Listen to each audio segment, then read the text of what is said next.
Bismillahirrahmanirrahim. Assalamualaikum warahmatullahi wabarakatuh. Jumpa lagi teman-teman semuanya. Kesempatan ini kita akan membahas tentang laporan keuangan BUMDes. Ini contoh tampilannya teman-teman. Bisa digunakan untuk BUMDes atau BUMDesma yang reguler, atau juga bisa digunakan untuk BUMDesma LKD hasil transformasi. Nah, ada beberapa pengembangan yang ingin kami sampaikan dan contoh-contoh format yang hasil pengembangan dan bagaimana cara penggunaannya.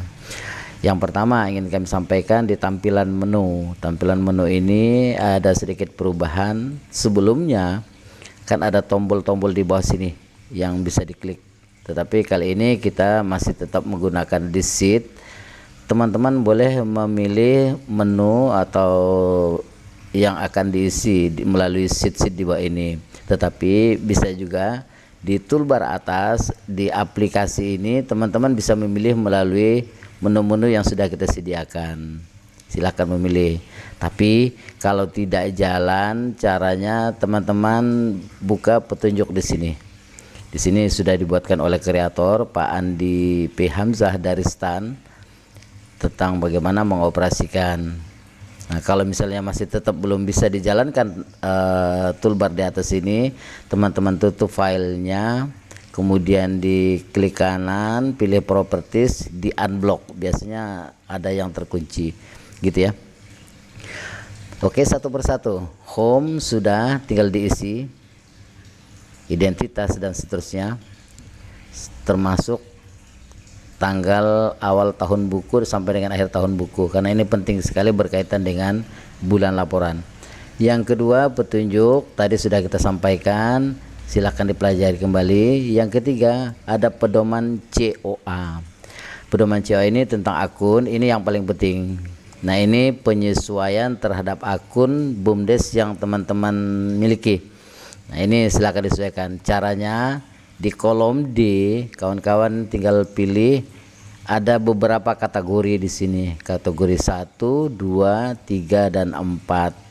Jadi jangan diganggu 1, 2 dan 3. Yang kita bisa tambah atau kurangi atau ubah hanya di poin 4-nya. Di kategori 4 maksudnya.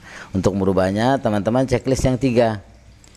Ya, nah ini contoh. Kas tunai. Kas tunai ini kan diberikan ada 5. Ada kas tunai, poin kas ya. Yang hijau ini jangan diganggu, yang warna hijau jangan diganggu.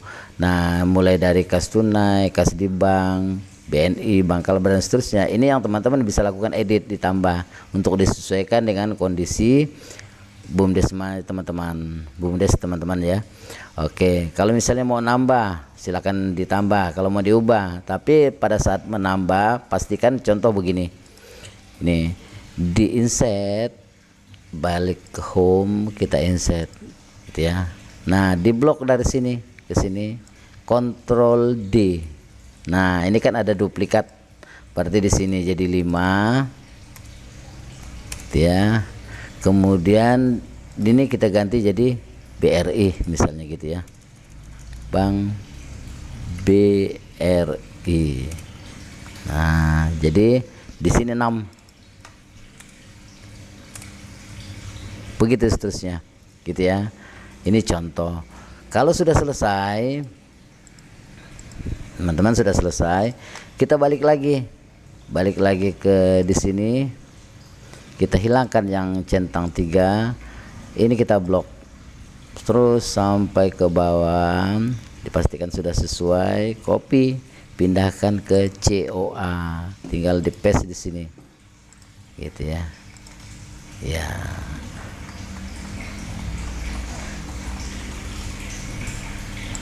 jika sudah, itu berarti kode rekeningnya sudah sesuai dengan kebutuhan kode rekening di BUMDes kita. Berarti sudah kita jelaskan sampai dari pedoman COA dan COA-nya sendiri gitu ya. Lanjut ke berikutnya, kita ke daftar. Nah, daftar di sini teman-teman, kita sudah lakukan beberapa perubahan atau pengembangan dari yang versi aslinya. Di sini ada daftar piutang usaha, ada daftar piutang pegawai, ada piutang lainnya, ada daftar utang. Ini contoh kita hapus dulu. Kemudian ada daftar persediaan, nasabah simpan, kemudian daftar aset. Daftar aset ini kita bedakan dengan warna. Apa maksudnya? Ini sudah otomatis. Kita tidak mengisi di sini, tapi kita mengisi di daftar aset. Di sini nanti akan muncul otomatis gitu ya. Termasuk daftar persediaan bahan baku. Jadi kalau ada piutang usaha, piutang pegawai, piutang lainnya, teman-teman isi di sini secara manual. Ini kaitannya dengan jurnal. Nah, contoh di jurnal daftar piutang usaha, kita jurnal. Ketika kita ingin mengisi debitur karena kita punya piutang, kita pilih. Nah, di sini ada pilihan. Ada piutang SPP, kalau misalnya kita punya unit simpan pinjam yang konvensional, atau kita punya unit simpan pinjam yang syariah, atau kita punya piutang usaha. Nah, tadi kita pilih piutang usaha. Kita pilih lagi, ada 2 tiket di kosong. Kenapa kosong? Karena di daftar belum terisi. Misalkan kita isi ya. Di sini contoh Solikin. Pegawai misalkan Andi. Piutang lainnya kosong. Kita utang dengan toko Arli misalnya ya. Itu contoh saja. Nah, sekarang kita pilih piutang usaha. Kita pilih piutang usaha. Pilih lagi di dalamnya. Nah, muncul sudah Solikin Abdullah gitu ya. Nah, kemudian ada simpanan, ada pinjaman BUMDes kepada toko Arli. Nah, kan gitu. Kemudian simpan, ada siapa? Kosong karena belum terisi gitu ya. Nah, kemudian tadi di debitur lain, misalkan di pegawai, kita pilih piutang pegawai. Pilih lagi di dalamnya, oh ternyata dengan Andi yang punya hutang dengan BUMDes gitu ya. Ini teman-teman kaitannya dengan melengkapi transaksi. Beda dengan versi sebelumnya. Di jurnal ini banyak tambahan kolom. Kalau kemarin itu kan hanya sampai di keterangan transaksi, arus kas, kemudian di nasabah atau debitur. Kalau sekarang sudah ada tambahan baru, ada penyedia atau kreditur, ada nasabah simpan, ada nama persediaan, ada nama bahan baku, dan ada status ini kita bisa pilih. Ada status saldo awal, piutang, IUP dan seterusnya. Silakan kawan-kawan pilih sesuai dengan keterangan transaksi. Itu di jurnal. Makanya di daftar ini diisi ketika memang ada secara manual, kecuali yang sudah kita warnai beda seperti daftar aset. Itu jangan, nanti kaitannya dengan pilihan di jurnal. Oke, berikutnya buku besar. Buku besar seperti biasa, tidak ada perbedaan dengan versi sebelumnya. Teman-teman tinggal pilih di sini. Ada pilihan sesuai dengan COA yang kita punya. Ada lagi neraca saldo. Neraca saldo ini kan masih kosong, belum terisi. Nah, ketika sudah terisi, nanti ada yang masih bolong-bolong tapi juga ditampilkan. Teman-teman tinggal refresh.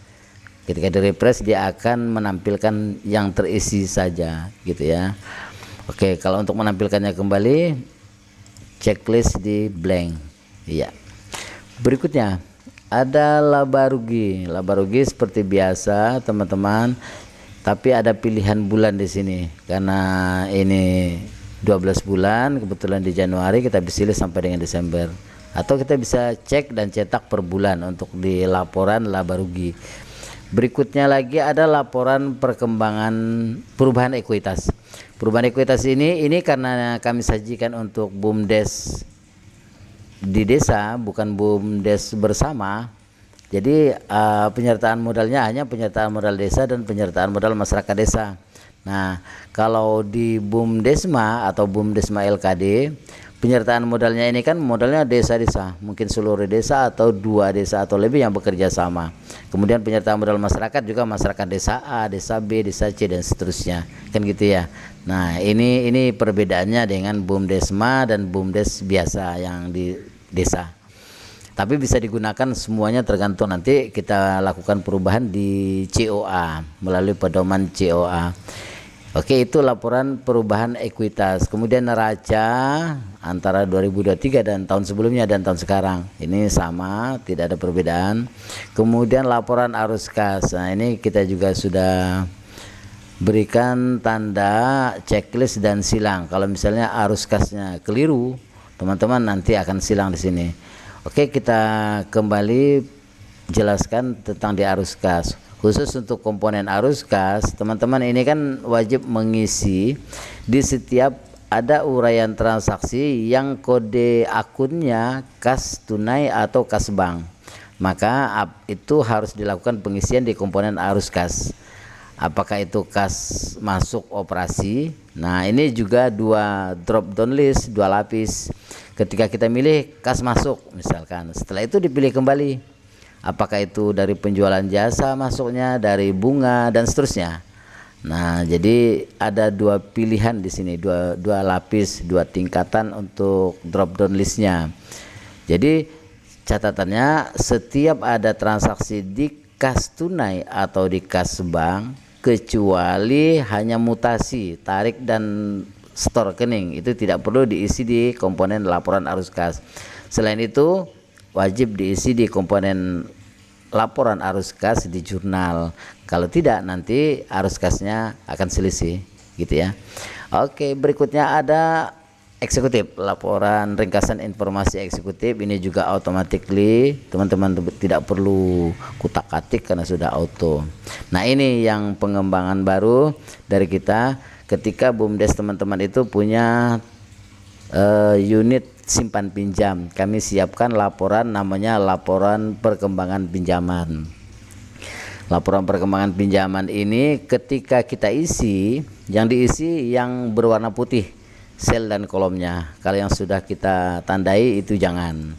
Atau BUMDesma LKD. Nah, jadi teman-teman punya nasabah, ini diisi lama masa pinjaman, nama nasabahnya, alamatnya, alokasi pinjaman, tanggal salur pertama. Nah, yang lain sudah automatically. Nah, kemudian ini yang putih lagi diisi kumulatif pengembalian sampai dengan tahun lalu. Biasanya ini diisi untuk kita tutup buku tahunan setahun sekali, sehingga kumulatif pengembalian mereka di pokoknya itu dan jasa berapa itu kita kunci, karena itu menjadi saldo awal untuk di tahun berikutnya.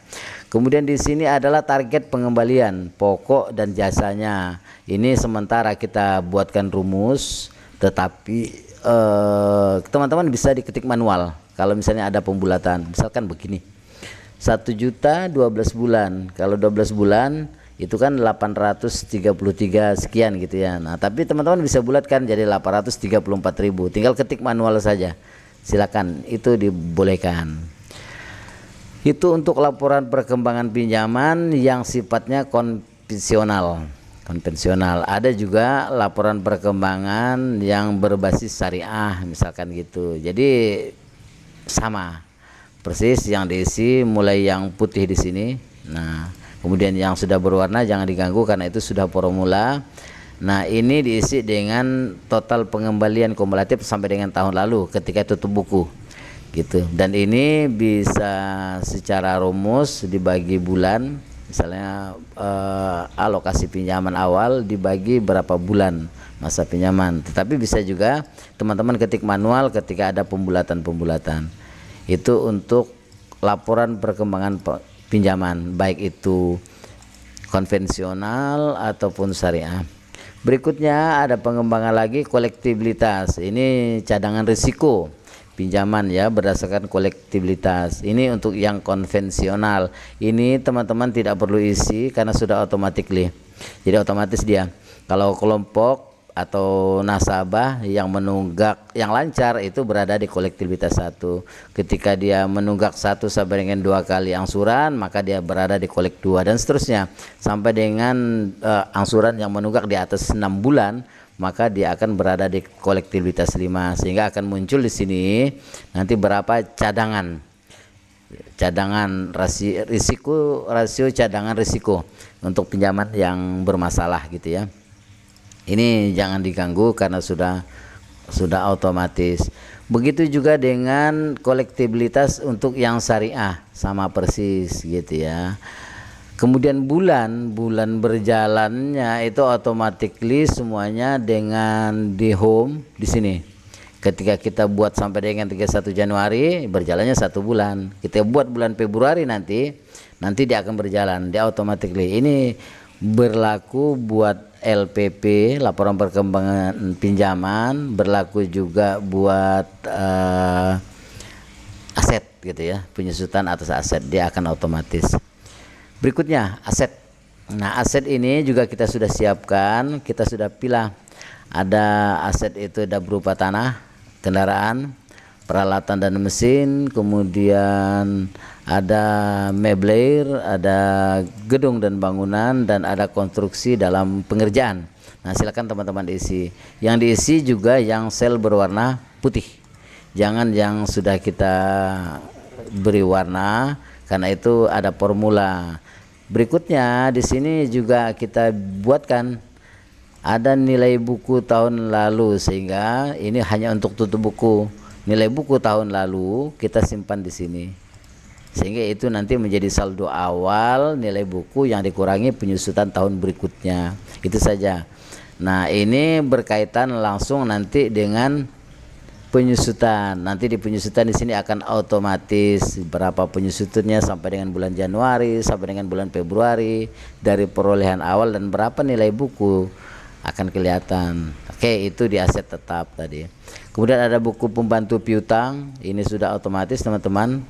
Ini juga ada buku pembantu utang, sudah otomatis. Ada buku simpanan, ada buku bantu tentang persediaan. Nah, ini buku bantu persediaan agak sedikit beda. Buku bantu persediaan ini kita minta mengisi, kalau kita punya daftar persediaan di tahun sebelumnya, kita harus isikan kuantitinya, jumlahnya. Misalkan semen sisa berapa sak, atau pupuk berapa, 50 karung sisanya, ini diisi. Karena pada saat pencatatan di jurnal ada pembelian, penambahan kuantiti, dan ada penjualan akan mengurangi kuantiti gitu ya. Ada buku pembantu bahan baku penyusutan, yang tadi ada 2 nih. Ada penyusutan atas aset dan ada penyusutan atas biaya dibayar di muka gitu ya. Nah, kalau dibayar di muka ini sama persis dengan aset. Kita juga buatkan buku bantunya, biaya dibayar di muka. Cara mengisinya sama. Ini yang putih kita isi, yang warna ini sudah formula. Karena setiap bulan berjalan dia akan terjadi penyusutan, bulan keberapa dan seterusnya gitu. Oke, kita kembali ke menu. Teman-teman, kira-kira itu. Ini silakan kalau memang mau digunakan. Kalau ada yang terproteksi ingin kawan-kawan rubah, misalkan nanti kita akan berikan contoh simulasi pengisian singkat gitu ya. Tetapi di tutorial sana banyak sekali sudah contoh bagaimana pengisian jurnal dan seterusnya. Tapi saya nanti akan juga berikan sedikit contoh bagaimana memindahkan dari laporan teman-teman yang sebelumnya, misalnya BUMDes LKD atau BUMDes biasa, yang mau kita pindahkan, kita transformasikan laporannya ke laporan sesuai Kemen 136 berdasarkan yang dibuat oleh teman-teman kita dari STAN. Nah, ini contoh saja. Kalau misalnya ada yang terprotek ingin dirubah, passwordnya kapital, huruf kapital semuanya, ALLAH, itu silakan. Yang kami protek hanya di home. Oke, itu saja teman-teman, semoga bermanfaat, mudah-mudahan membantu, mudah-mudahan lebih mudah. Kalau memang ada yang perlu dikoreksi silakan berikan masukannya. Kalau misalnya ada yang ingin dikembangkan, silakan dikembangkan, dan semua ini tidak ada yang ditutup tentang pembelajarannya sehingga kita bisa kembangkan. Terima kasih, semoga bermanfaat. Assalamualaikum warahmatullahi wabarakatuh.